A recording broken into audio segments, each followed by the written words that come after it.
right, recording. So welcome to the Analytics Instrumentation office hours on the 30th of November. Yeah, we have no external visitors, but we have an internal point on the agenda. I don't know who wants to describe the topic. I mean, since I made the suggestion, I can start, or does anyone else want to describe the problem first before we? Because I guess my suggestion was a kind of a solution or somewhat of a solution, but I can also describe the whole thing. I can also start. I mean, it kind of sounds like there's it's kind of a solution to several problems. So since we started working on internal events, we knew that at one point we needed to add more properties than what we currently put in the standard context. So user, project, and namespace. And they're kind of all kind of things and requests that are waiting for us to somehow support that. Initially, we talked about using self-described events in Snowplow. And yeah, I don't even know if, I think we also discussed using context, the kind of different context at one point. But we kind of have some problems. One that comes to mind, I think maybe it's good to list them. We had a talk with the growth team a while back, and they would really like to be able to add a property to the events about where an event happened. So where in the UI an event happened. What else is there? We had this talk, Piotr, where what was that? That was about the package counter, right? Which is where it would also, we could kind of instead of triggering I think three or four events on a request to kind of update 3 or 4 metrics, we could potentially use one event and update, kind of define multiple metrics on that. That also kind of would also require additional properties to the events. Maybe to quickly expand on the package thing. So from my understanding, the main thing there is that the package team has different kinds of package managers or package repositories that we support. So it's like a Go repository, a NuGet repository, whatever, like loads of different ones. And for all of those, we want to have, for example, a push to the package repository and pull from the package repository event. And right now, those are separate Redis counters. So for each, you have a push to NuGet repository counter. You have a push to Go repository counter. You have a pull from, and each of those is a separate kind of event, I would say, in the code. And I think the idea was that in theory, this is all the same event. It's like a push package event or a pull package event. And the only thing that differs is what kind of repository are we talking about? And so ideally, we'd have some way to say, okay, this is the event, and it just has a, I don't know, repository or however you want to call it, property where you then put in Go, NuGet, whatever. And so it's one event with different properties. And then for the metric, ideally, you'd be able to kind of filter on and say, okay, I want a metric that only shows me the push for the pushes for the, what's it called? The Go repository, for example, or only the ones for the, but you'd only have, like, the big advantage would be you'd only have one event definition, right? And also in the code, instead of having to do some string concatenation and do like send a slightly different event depending on like on which package you're in, you'd have in the code it'd be very descriptive that okay, it's always a push package event, just with a different kind of property. And there's a whole class around these counters and kind of doing this kind of string concatenation and so on right now, which I assume we could get rid of in that case. Like this whole thing would be replaced by just one track event call that pushes in the right property, and like there's a whole bunch of code that could be deleted as a result. Yeah, there's a lot of parameterization where we end up with like tens of metrics with very similar names, and just basically differing by, yeah, as you said, by the action, by the scope and by the originator, I guess. Whether this was triggered by user or someone else. And I suppose this is easy for Snowplow because we can just put these parameters as Snowplow properties, and that is pretty. I suppose it's rather easy in data warehouse to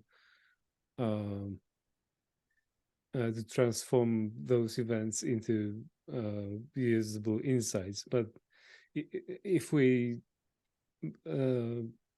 consider that for internal events, we have to do Redis and Redis HL counters for all those metrics. That's going to be a little bit more difficult to handle, I think. Since if we migrate them to internal events, then we basically have to create counters for each and every permutation of those events, I guess. We could also only like they update based on metric definitions. So only create the, like if we had the same number, for example, for the package service here, if we had the same number of metrics, but now they were defined on the same event, but with some kind of filter property,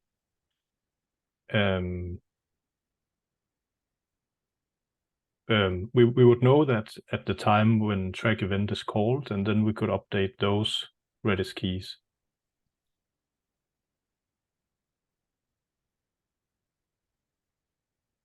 Does that make sense, Piotr?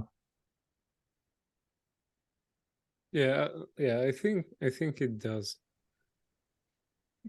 But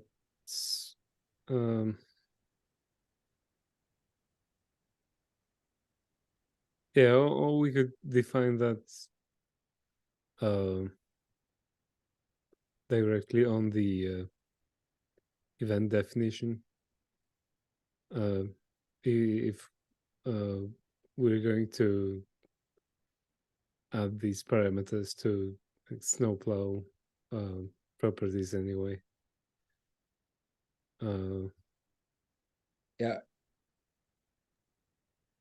I think that's a bit of the choice between.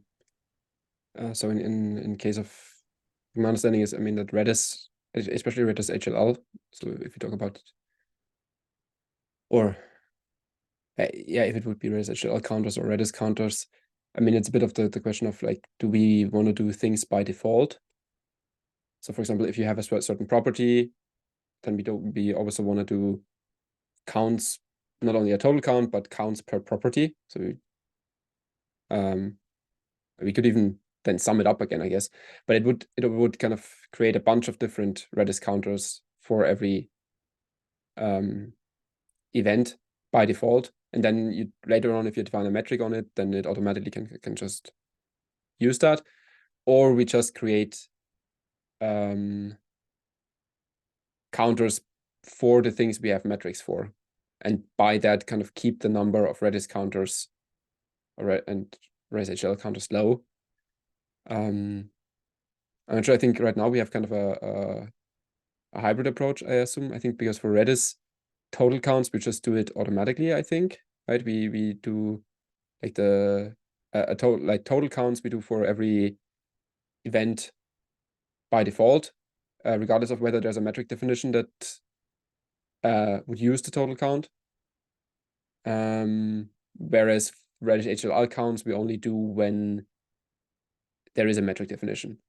So for user ID or something like that. But I think that's also potentially then an implementation detail that we can discuss separately. Because what that, like to go back to the original problem, I think what that hinges on is that right now we don't provide any possibility to send anything other than a name and the things in the standard context. That's it. You cannot provide anything else. Right. Okay. And so without providing that, we don't even need to talk about like how do we deal with these additional values, right? If we don't give you an opportunity to provide those. I know, Jonas, did you have any other problems in mind that would be tackled by providing these additional properties? Or you may already mentioned two. I don't know if there's I don't remember anymore off the top of my head. yeah, I think that's from my point of view, there's also the main ones. I guess in the case of the growth team, it also expands a bit beyond just providing location. In some cases, they also provide a label. They made use of like in Snowplow by default with the structured events, you have an action, a property, a label, a category, and a value, like 5 different fields that you can fill somehow. And from Snowplow, I don't think there's really guidance on how those should be filled. Our original documentation had some guidance on what you should use those different ones for. Specifically, category should be used for the location. I think around the other properties, the guidance was a bit less clear. And that's something that specifically the growth team very much used. I think for other teams, us included, it sometimes felt more like people were unsure of this. So when, for example, when we converted things to these mirrored Redis events, so when people created mirrors of a Redis, of a Snowplow event, of Redis HL element into Snowplow, I think there was, for example, confusion around, okay, what should the category be? What should the value be? There was no standard, and it felt confusing to people. Okay, does it need a value? Does it need a property? Does it need something? It needs an action. What's the action supposed to be? And it's not clear. And I think that's also something that, I mean, category in other places is used quite consistently as, for example, location, as for example, putting in the controller there. But especially the other ones, there's no real consistency around that. And I mean, that's something that Emma from the data team also talked about, that this is then hard to deal with, kind of from a data point of view, if you don't know how these are filled. And our initial idea on not using these and just providing a name, just to go back to that, I think was to reduce overhead and reduce kind of the need of, okay, someone as a person needs to think about, when I want to implementing, like, does it need a category? Does it need a property? Does it need a value? What should the action be? How do I put this part into action and this other part into property, and all this mental overhead of, okay, what do I actually need to fill in there, to reduce that and say, okay, you only need to provide a name. That's it. So you don't need to think more.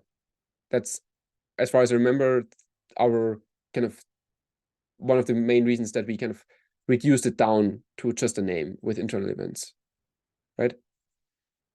Yeah, I think that's right. And it was, as we can see now, kind of a oversimplification, but it also it provided all we needed to migrate Redis HLL events. Right, Yeah. because they basically we just need to know this event happened, and then we have the user ID. We have, I mean, there's still the problem with defining Redis HLL or kind of unique counts on things that are not in the standard context. But for things so for 99% of the unique counters, it solved the problem. So now we kind of have to deal with all the other use cases.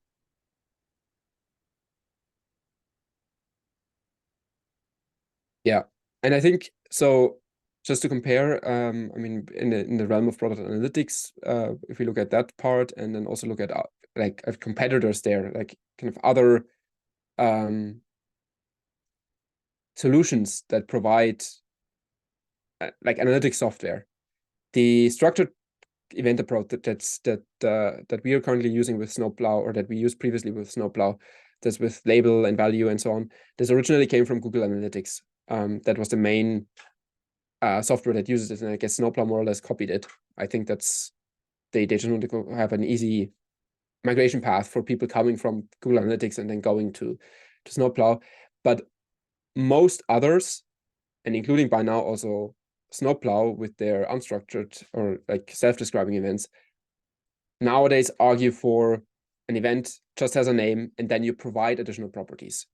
I think the main difference to our current solution is that, like, if you install Mixpanel or Amplitude or like any other competitor or similar software right now, you'd also just provide a name for an event normally. You don't need to provide, like, you don't have this label property and so on thing. But you also have the opportunity to then provide additional properties that you can define yourself. So, for example, to go back to the package example, you could provide a repository property. Or, for example, I think in the case of if we want to do something and filter by merge requests or something, then you could provide a merge request ID or like something specific, and you also name it specifically to the current purpose. I guess the problem that we have right now is that we provide neither. So we don't provide you with the opportunity to use something like value and property and so on, like these things that have a fixed name but can be used somewhat flexibly. And the big problem then is that it's not very descriptive of what is in there. Like a property can be anything, which can be confusing. But we also don't provide a way to provide any kind of custom value. So you're really limited to the name, which then creates this problem of not being able to serve some use cases.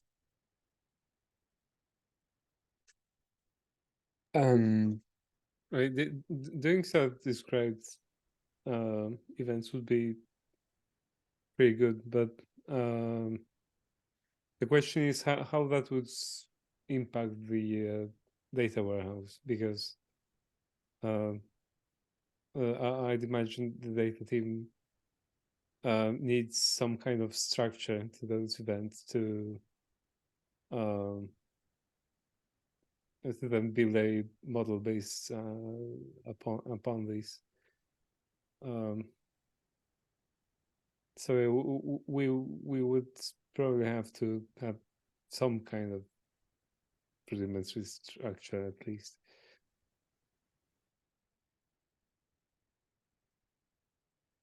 Yeah, I think that's more or less the question that you also asked, right? Or at least related, Jonas, in the thread. Like how would self-describing events or any kinds of those things impact the data warehouse?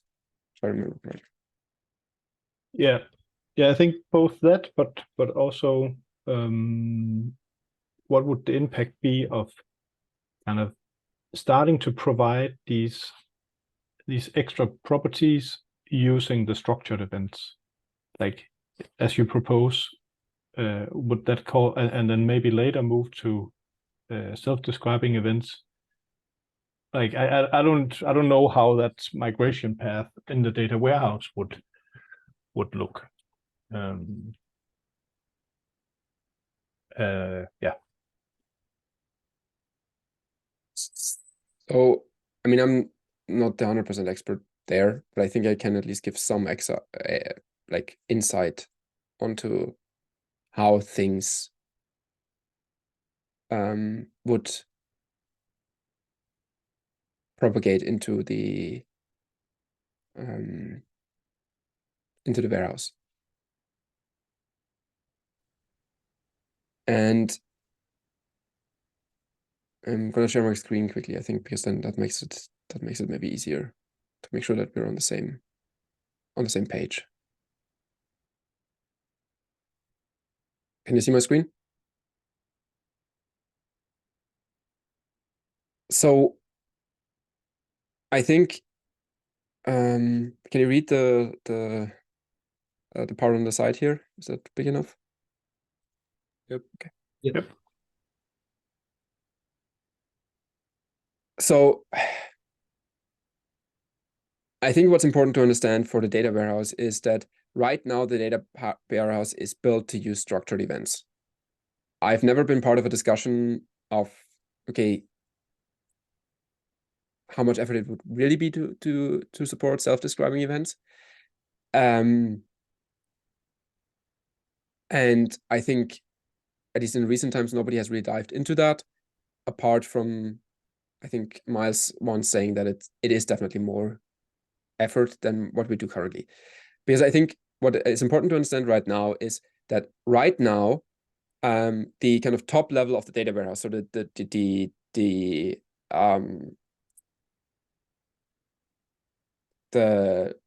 databases or like the tables that we should actually query normally are all built around structured events and our standard context properties, and kind of getting those out of the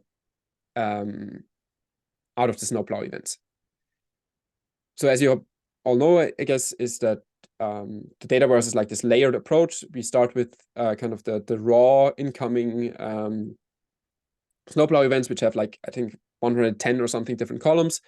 And that through multiple dbt transformation, which in the end are just SQL queries, it gets transformed into something that's more usable and just includes the important properties to be queried.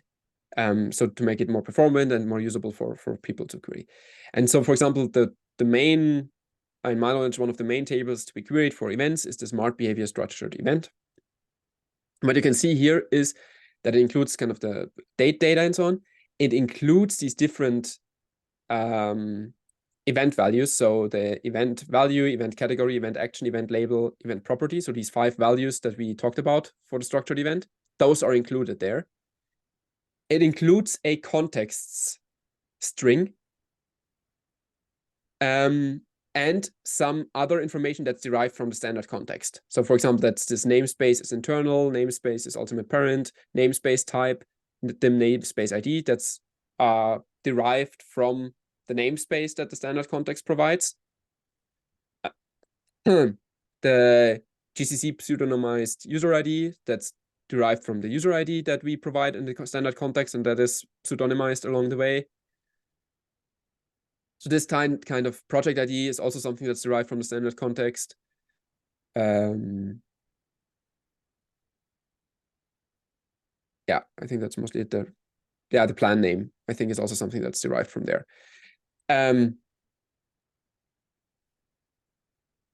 But these are distinct transformations. So there are SQL queries that take, like in the data warehouse lineage from table to table to table, there's queries that take these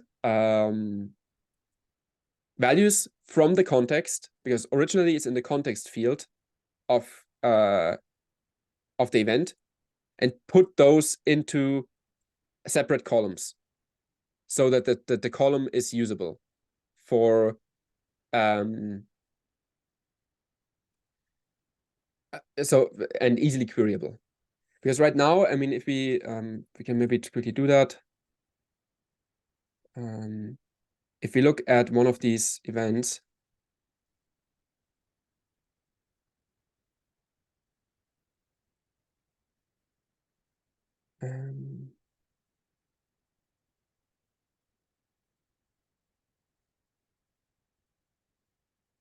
it's a bunch of that should run fast, right? So what you can see here, this is how the standard the context normally looks. And you can also query that in Snowplow and Snowflake and the data warehouse. Right now, it's a JSON that's saved into a string column. So that would mean that you need to have some JSON parse string SQL, and then kind of dive into the JSON and try to figure out, like, if I would like to get the environment, for example, from this thing or this experiment context. Or for example, here, this one includes the performance context. I would need to dive into that JSON. And while that's possible, if you would like to, for example, do filtering on that, that would be very hard, like very non-performant to do.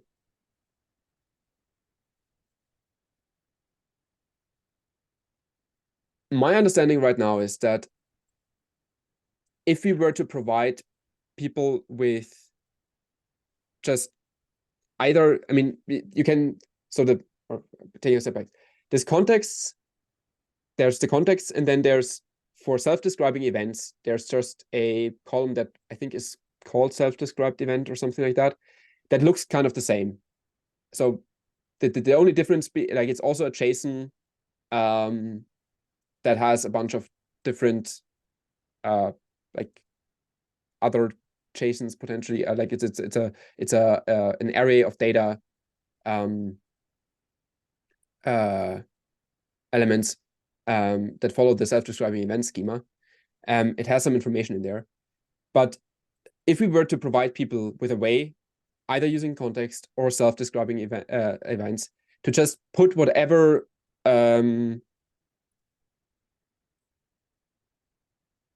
property they want into there. So they could put, for example, if this were a package counter event, they could just put the repository in there. It would make it into the data warehouse, but it would be in a form that's not easily queryable. Right now, whenever we add something to Snowplow, so to the standard context, and we want to have that queryable,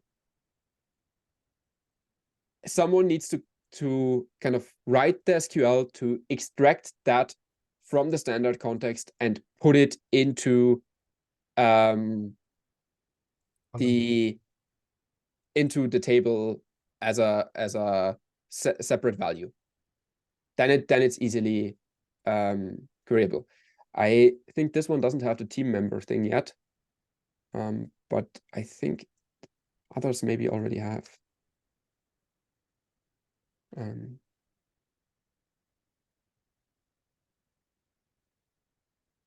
it have that? No, it's not yet in there. So for example, we added the whether something is a if someone is a GitLab team member.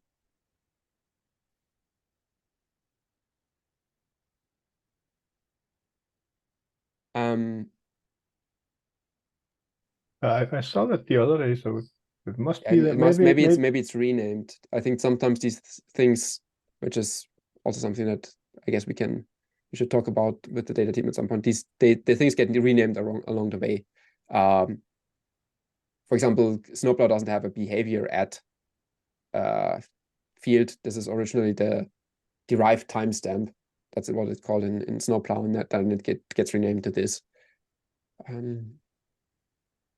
Do you remember what it was called? So I don't see any one of those here.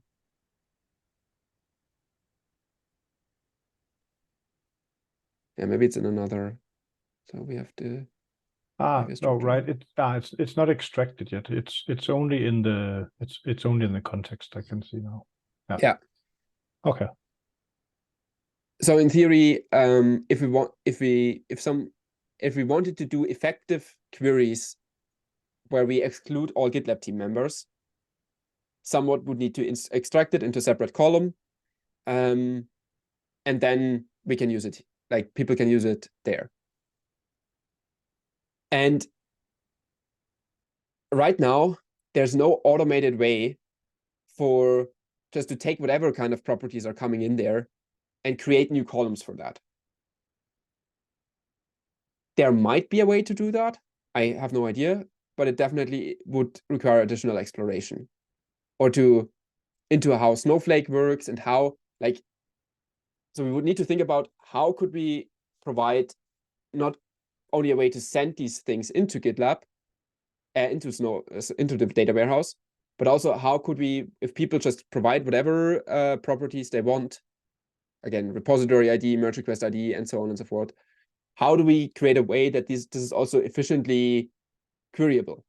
Because otherwise it would be just, even if you provide them with a snippet, like this is how you filter for your merge request ID, or this is how you filter for the package repository if you only want to look at Go package repository events, that would be very slow. The SQL queries would be potentially very slow, because just operating on a huge JSON and filtering for event, values in there is a lot slower than looking at a specific column. And so, since that's the case, and even if we were to, for example, so in the category case, we already talked about that the event category is used quite a bit for providing the custom, the location of the event. In that case also, if we were to say, okay, let's not use the event category for it, but let's create a location context, it would still require work from the data team to take that location context and then make it available in here. I mean, for example, the GitLab team member thing is available for a long time. We discovered a bug with that now, but if the fact that we only discovered the bug now shows you kind of that this is not a thing that's going to happen overnight, that someone goes in and takes something from a context and puts it into a separate column. It can happen, but it's not, it's effort, and it requires coordination with another team. That led me to the question of, with internal events, if we're not just trying to go one step too far right now, because with the current snowplow events, also there, I mean, you can provide a custom context and so on, but for kind of standard additional values that you want to communicate, where you don't need like a whole context and a bunch of values and all those kinds of things, we just say, okay, please use the action label property category thing. And those values automatically end up in a way that's easily queryable, right? And so I was wondering if, instead of going the whole way to use self-describing events right now, if you shouldn't take a step back and say, okay, let's support these other values after all. Like, let's add back in the ability to send a category or a label or a property or even a value. Because that way we can provide the possibility already to send these additional values. We could, for example, assuming that we can figure out filtering for service ping, we could provide, say, okay, let's put in the type of repository that we're talking about into the property column and send it along with that. And then you could, in the data warehouse, you could filter by the repository within this event property column if we were to provide it in there. So we could tell people, okay, you can it would also make the transition easier for people that are using Snowplow right now, and they're using kind of an action, a value, a property, and so on. They wouldn't have to convert that into something else. They could just kind of continue using it with internal events, and start doing things within service ping with that, either counting the whole event, or then, like, if we were to provide filtering, they could say, okay, let's create a metric that looks at this event with this name, that has that property, that category, and so on. Alternatively, we could also go one step further, and if we want to kind of, I mean, we can on the one hand, again, try to encourage people or create guidelines around which of the properties should be used in what way, so that they don't end up using them completely willy-nilly. And we could alternatively, even in our own API, rename the property. So instead of category, call it location. And then but we send it with the category thing. So we call it in our API, we could already call it location or controller, for example, in the backend, just to make it very descriptive of what you should put in there. And then just use, like, in the background, use the category field to send that. And then we would need to tell people in documentation, okay, for now, you need to query that within the category field.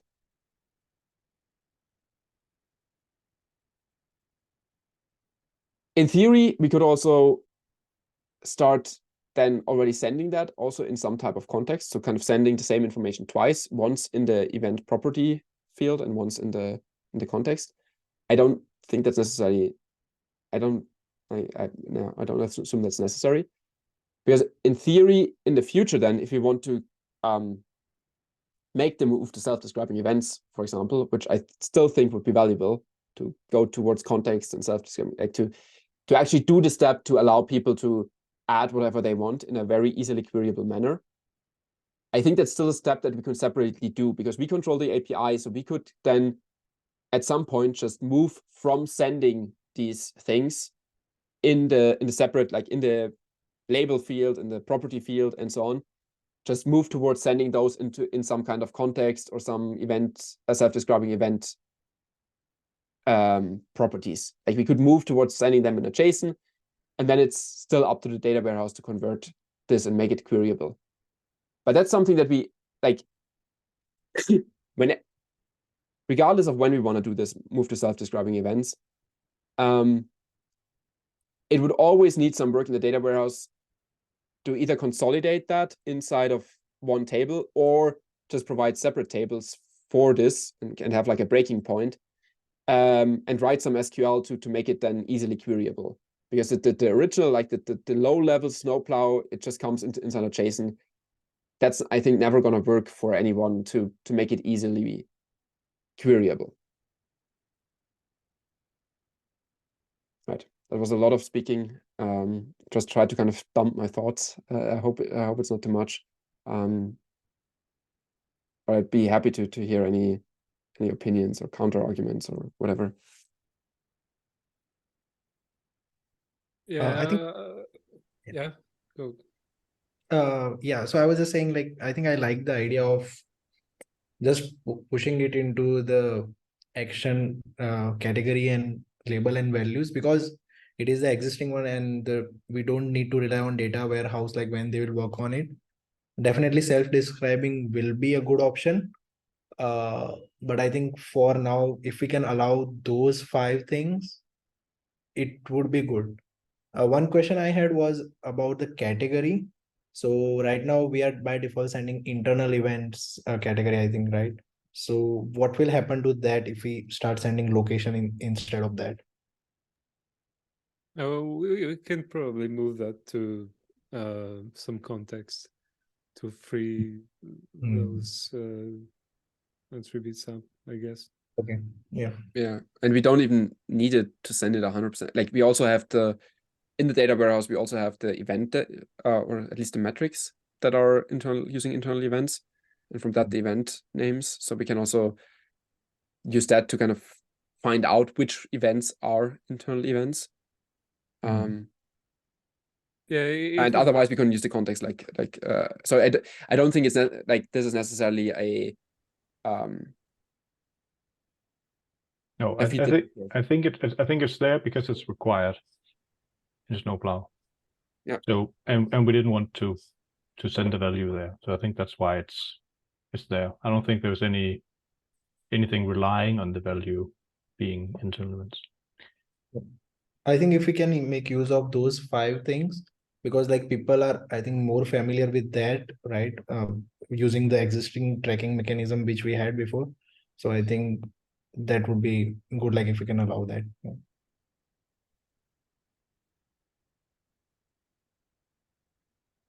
I like the idea of having some kind of aliasing or kind of naming it, even if we transport it in those and store it in those 5 columns. I think being able to put in a context, this is the I don't know, the label or the label is really called repository, or it's supposed to mean repository. I don't know if that was what you proposed, if you proposed actually putting the value in there as well, but I think adding this to the event would give us a way to migrate by later, kind of, if we go to self-describing events, we would have a way to know what to call this value.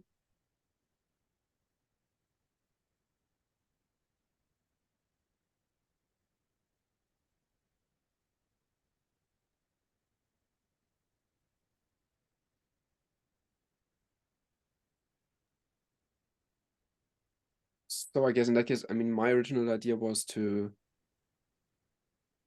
just do that for like per default for to make it more clear what to use the separate values for. So for example, per default, just have a look, like in the API, have a location field or something like that, and always use the category as that behind this.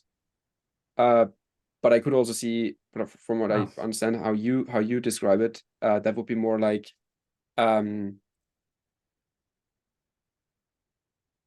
either just in the event definition, or actually in the event sending a property, like a name for the property and a value for it. So in theory, for example, what we could do is like say, okay, you can just add. I mean, we have 5 fields and we're only using 1. So in theory, like just kind of, I don't know, from the top of my mind here, what we could theoretically do is combine always 2 of those fields, and in one field send the name of what this is supposed, like, so for example, property and value. Like in property, we would send repository. So this is called repository. And in value, we would send Go or NuGet or whatever. And so then we have, because then on the event, we have, like on the event, actually in the warehouse, we have both pieces of information. What is this supposed to be called? And what is the actual value of it? Did I understand that right? Not quite, but I think that's also a way to do it. I just think it's important to know in the like what this thing should be called. I think we kind of have two different use cases in it's kind of the front end and the back end. They kind of do things a little bit differently, as Ankit says, like what people are used to because it is kind of, when you do the front end tracking, okay, you have these, and that's also like you have these 5 different values you can fill out, and that's also what Snowplow writes in the documentation. That's how it started. This is the use case, and self-describing event is probably more for other things. I think a lot of people, if you only want to do front-end tracking structured events, they're probably fine for that's probably the way to go. But I think, Basti, we could do as you described, where we give a kind of use one of the the 5 values for like the name that we would use. We could also put it in a context. I think that the disadvantage of using one of the 5 properties for the name is that it limits how many properties we can put on an event. If we were to put it in the context, we could have potentially 4 or 5 properties added to an event.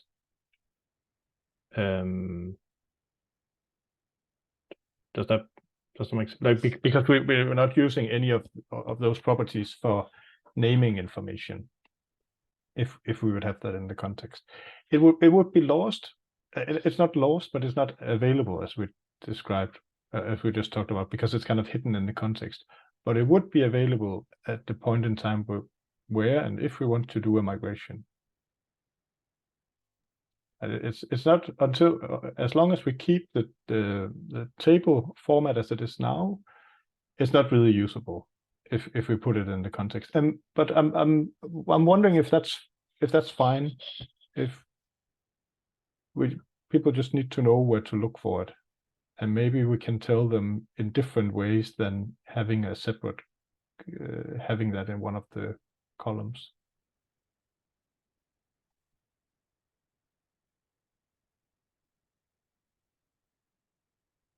And maybe that's also something we could get external feedback on.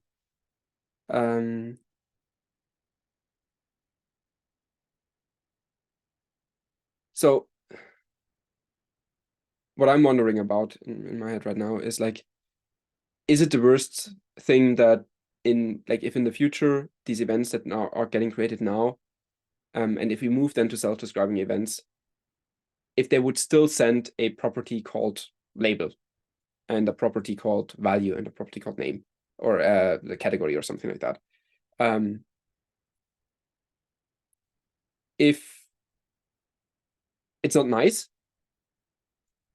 and ideally people would have it would say, for example, repository or something, and you lose that information a bit.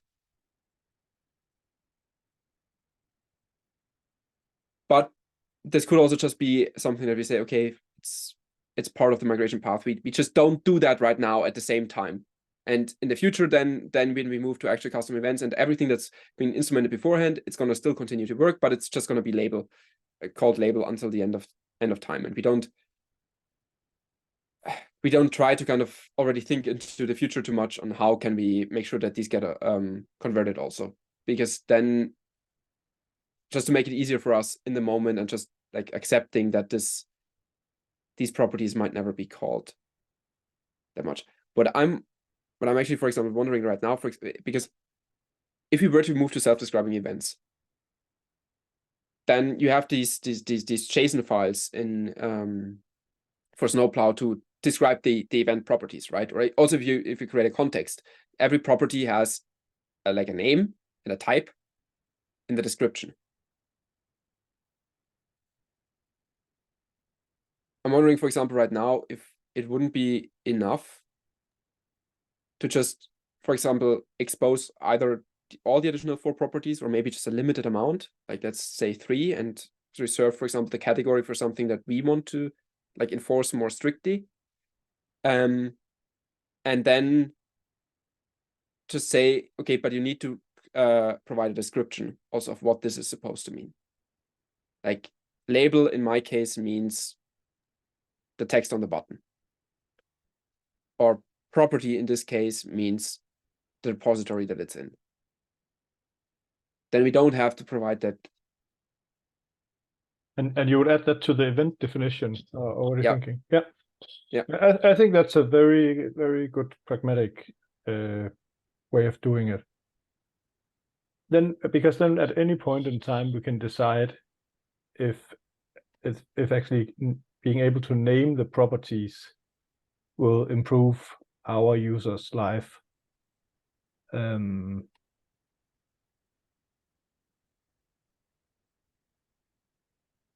Yeah, I support that idea.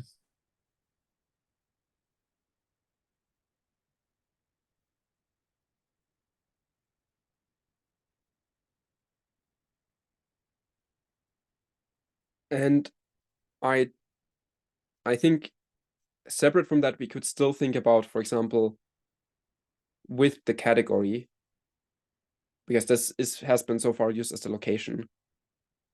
Continue to use that as a location, and maybe even, I don't know, if location always feels a bit wrong as a wording to me, because it's like, it can be like location in the code versus physical location, which always, at least in my mind, could be confusing.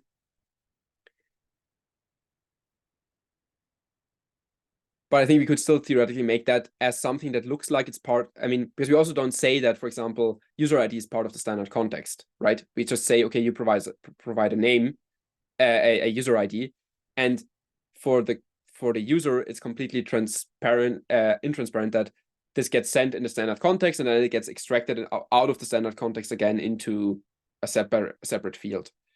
So in that case, for example, we could directly introduce an alias and say, okay, let's call that location.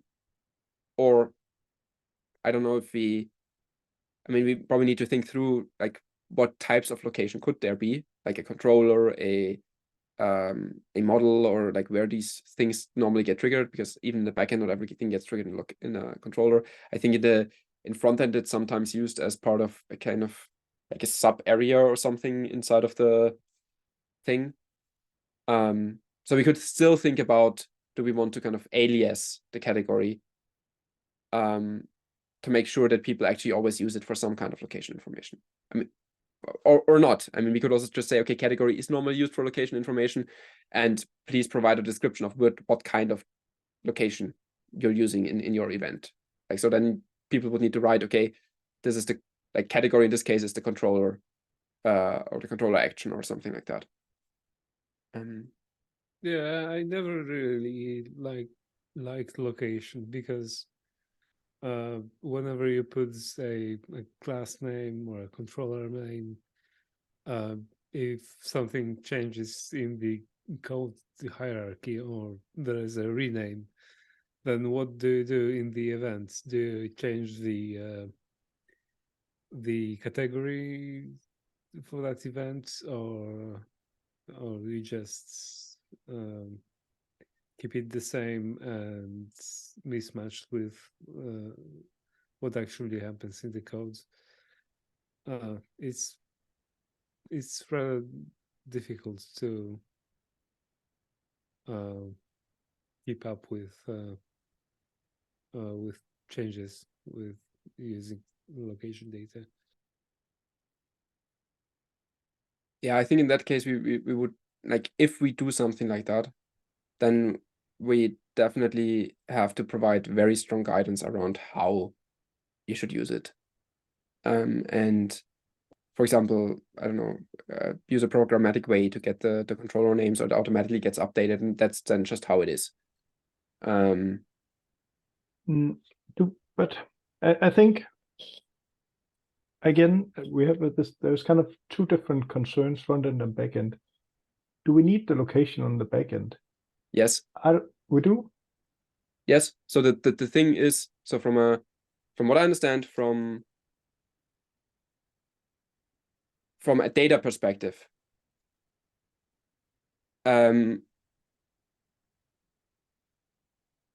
maybe we can serve this information somehow differently, but what, for example, Emma or others are interested in, I want to get all the events which are part of the registration flow.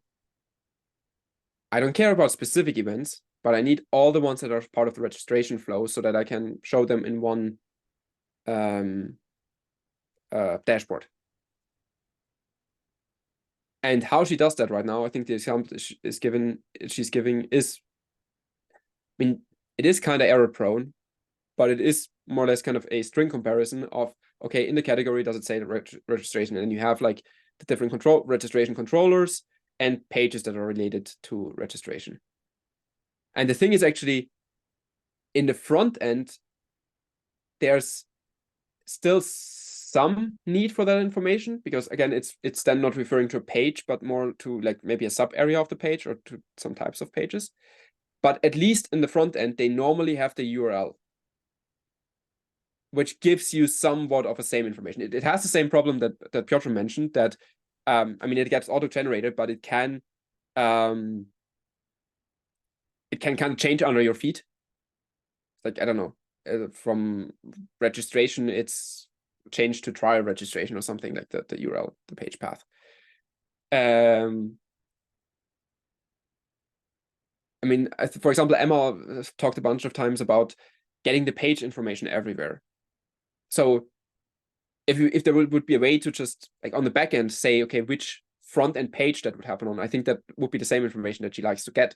It's just this, okay, there's a bunch of events that happen in the same area of the code, or of the user experience, not less of the code, but more of the user experience. And I want to show all of those in one place and want to be able to filter for all of those. And that's done by providing a location and then querying for that.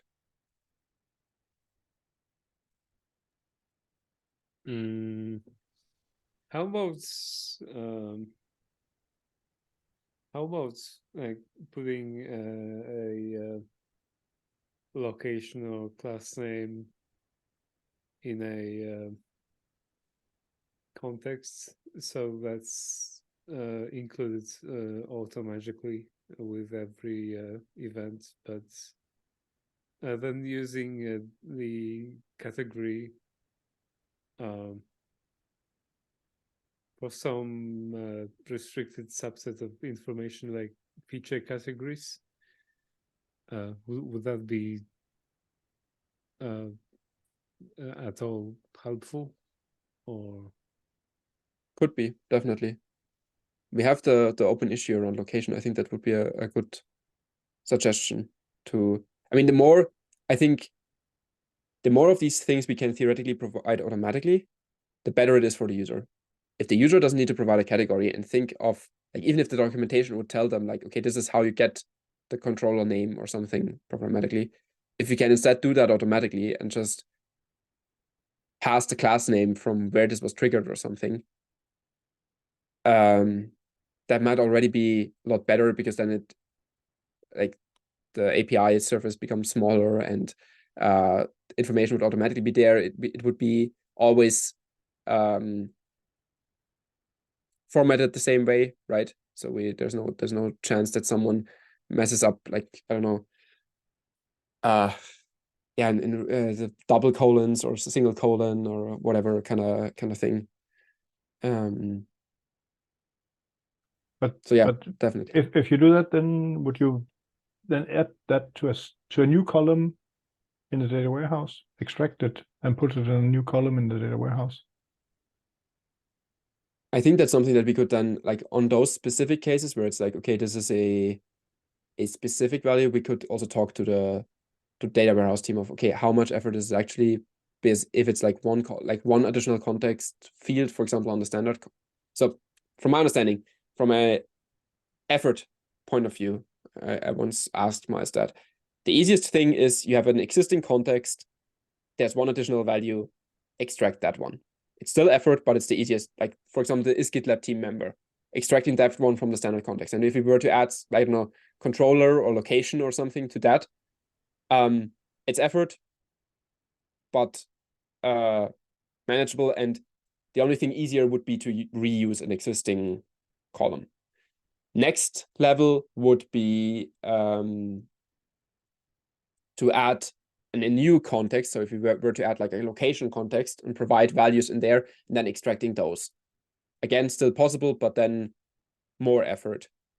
And then anything dynamically would require like a lot of thinking and spikes and so on. If there were like multiple contexts being added linearly, and might sometimes they're there and sometimes not. But I think that's a discussion, I mean, that we can also have asynchronously then with the data team, where it also comes down to, for example, in the case of location, like how much do we want to be compatible with pre-existing data? Because right now this pre-existing data is in the category field, right? Does it make sense to, like, would it make their lives a lot easier if we continue to send it in that, at least for some time? And at the same time, for example, like, send it in a context, like you also said previously, Jonas, and then at some point, for example, in the future, transition to using the context, or only the context. I think that's something that we would need to figure out.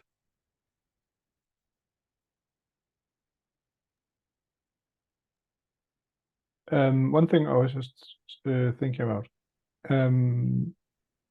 I think on the back end, we talked a lot about front end tracking. On the back end, I would really like that we could, for example, we have this thing with want to track we want to add merge ID, merge request ID to an event. And define a metric on that.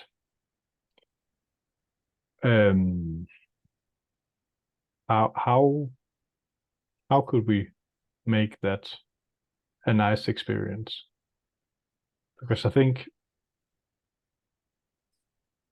having to define, like using label or something, would be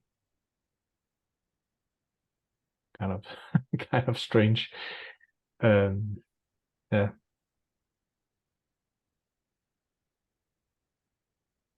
I remember how when joining the team, trying to understand what to put in the category label, whatever, in snowplow events from the backend it felt so disconnected from what I was trying to do. Like, yeah.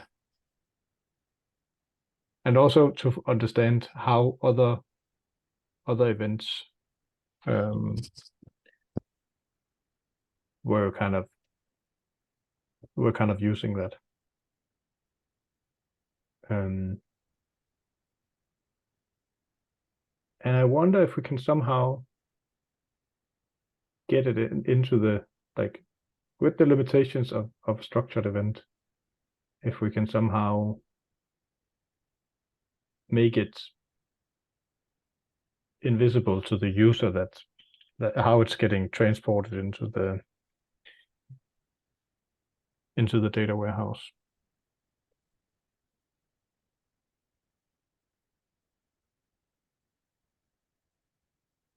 I mean, of course there will be problems if you want to query the data directly, because the values will be in a column that is called one of the standard names.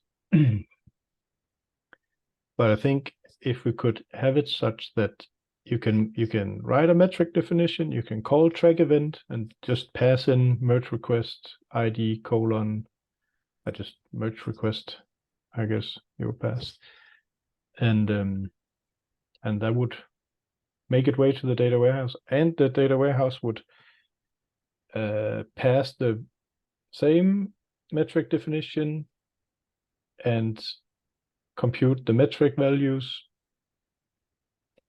from those events. I think that would be very nice.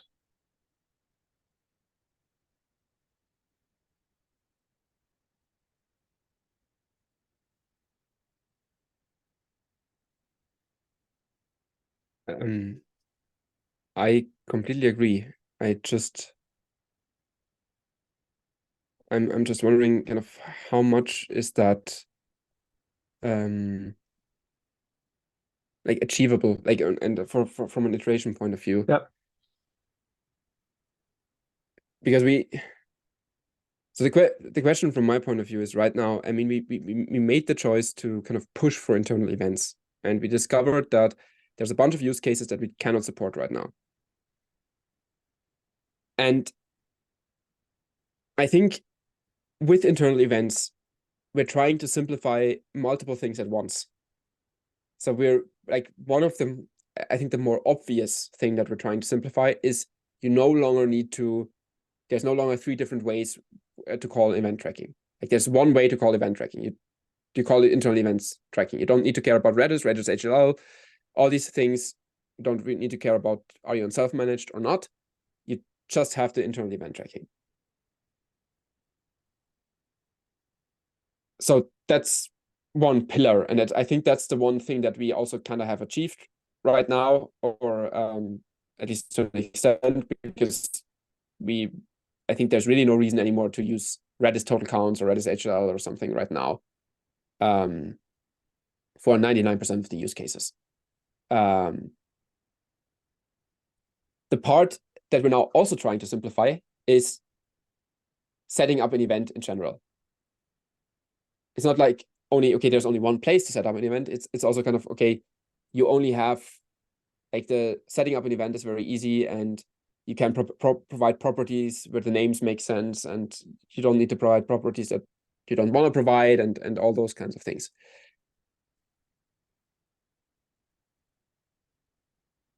And the question to me is, like, how much time,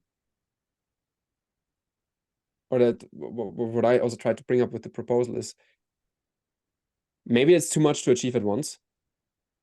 I agree with that. I don't think we need to put this into this iteration at all. I think it's just something to have in mind, that so maybe the way we can kind of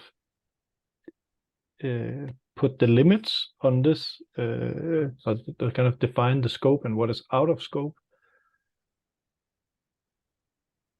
What if we say that this is only something, this iteration is only about adding stuff to events, so allowing track event to receive some extra properties, and they will be put in the default, in the standard fields that we talked about, and potentially also this suggestion Piotr had about getting the location automatically. But it's not about defining new metrics on those additional properties. So we're not going to expand what you can do on the metric side.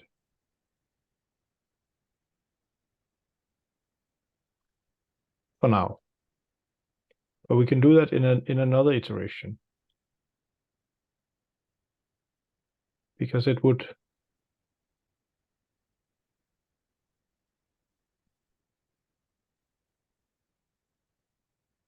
does that make any because I think, I mean, we don't have anybody waiting right now. I mean, except we had this talk about filtering and the package service and so on. But if we explicitly keep that out of this iteration and say we're not going to do any kind of filtering in the metric definitions for now.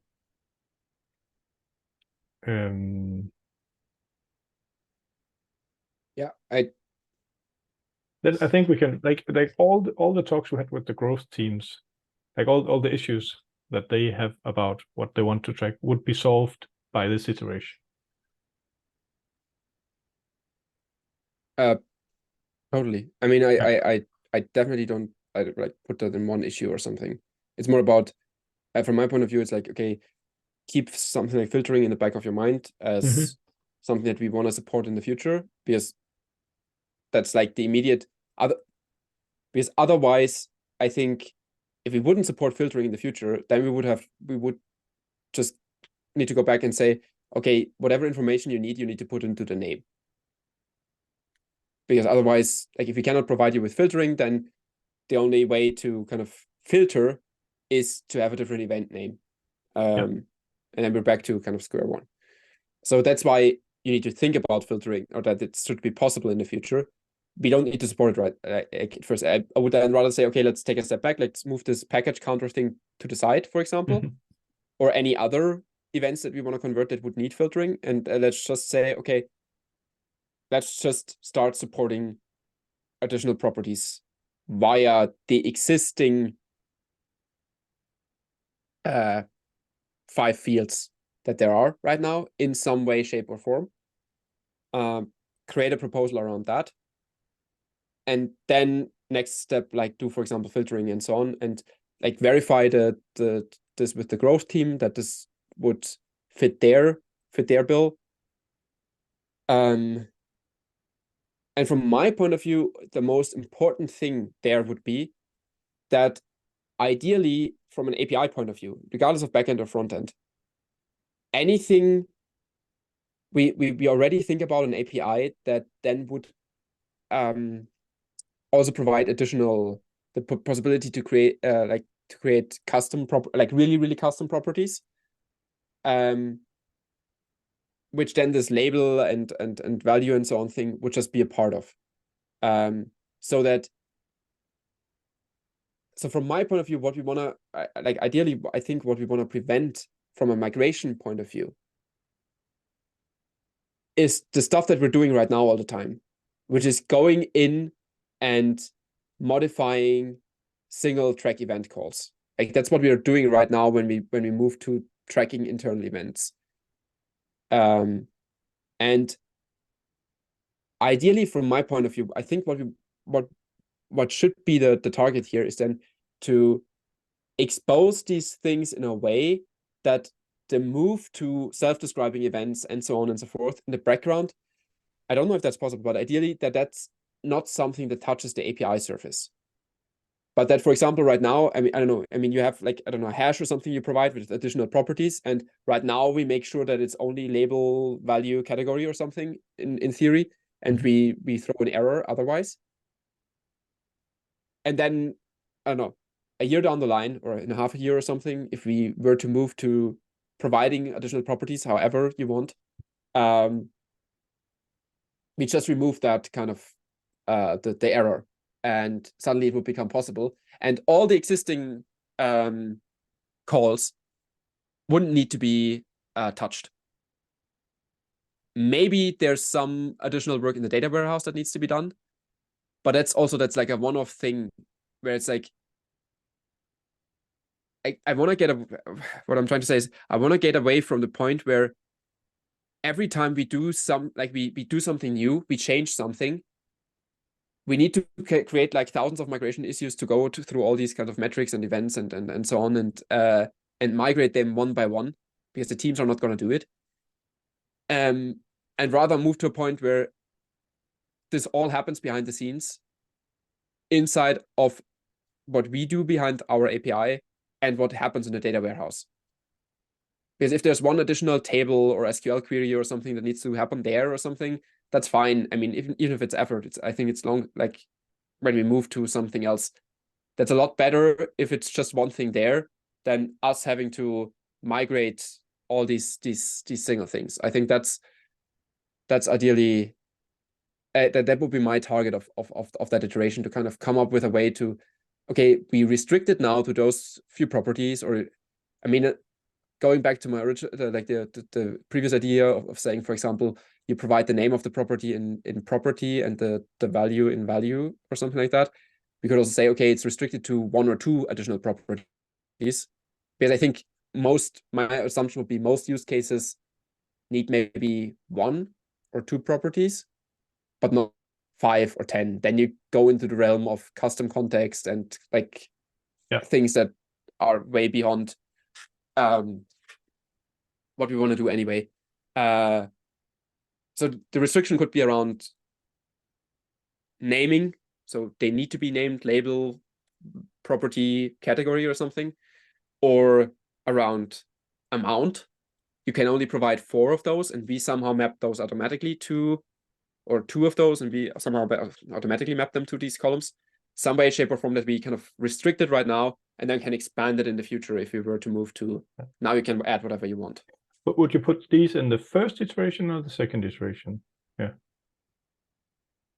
I would put like the API for me is the first iteration. For me, it's the first iteration that we think about. Like if we were to do this, the first iteration would be to think about an API that under the hood uses these label, value, property things, but exposes them in a way that we can then later on move towards, hopefully easily move towards more. Like always having in the back of the mind, okay, right now it's label, property, value, but in a year from now, someone should also be able to define repository. And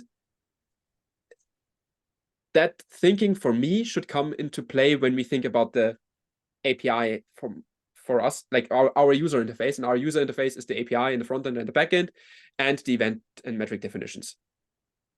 Like in those, I think ideally we want to already create those in a way that they would be able to later support additional values or like additional properties, like really custom properties, and maybe just have a limit, like some kind of limitation on those. Again, could be that it's the naming of the properties. So it's like, okay, the additional properties you provide need to be called label or property or something like that, and they just have a description. Or we say you can only use 2 additional ones or 4 or whatever, and we somehow map them, or like some we can create some restrictions, but those, like lifting those restrictions wouldn't mean that we need to now go ahead and migrate again, like go through hundreds of internal events calls and migrate those again. Right. Yeah.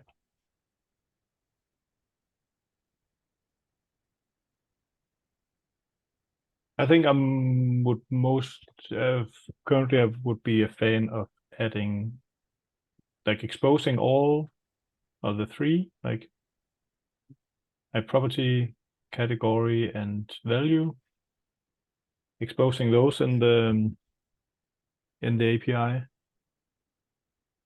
It seems like that would open up for migrating a lot of the controller of the tracking done in controllers.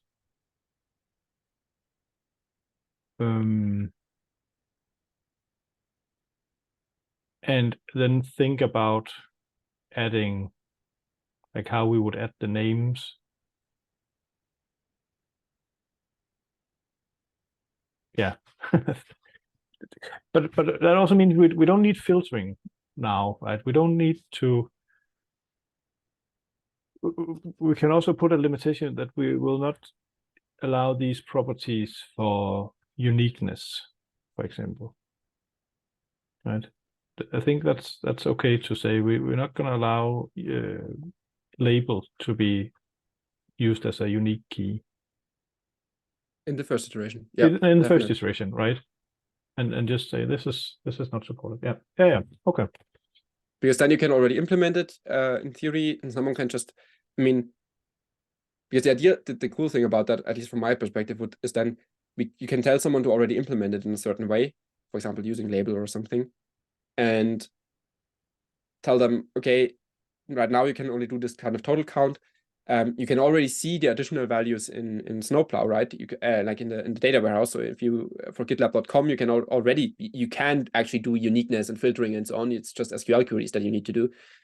And for self-managed, we're gonna support filtering somewhere down the line, and then you just need to add a metric definition.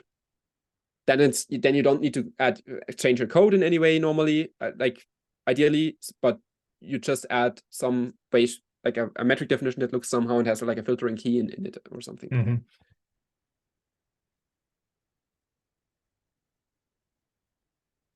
All right, that was a long discussion. I hope it's that was a long office hour. Yeah. Cool. Could we wrap it with that? Yeah. Or what do you think? All right, I'll stop recording.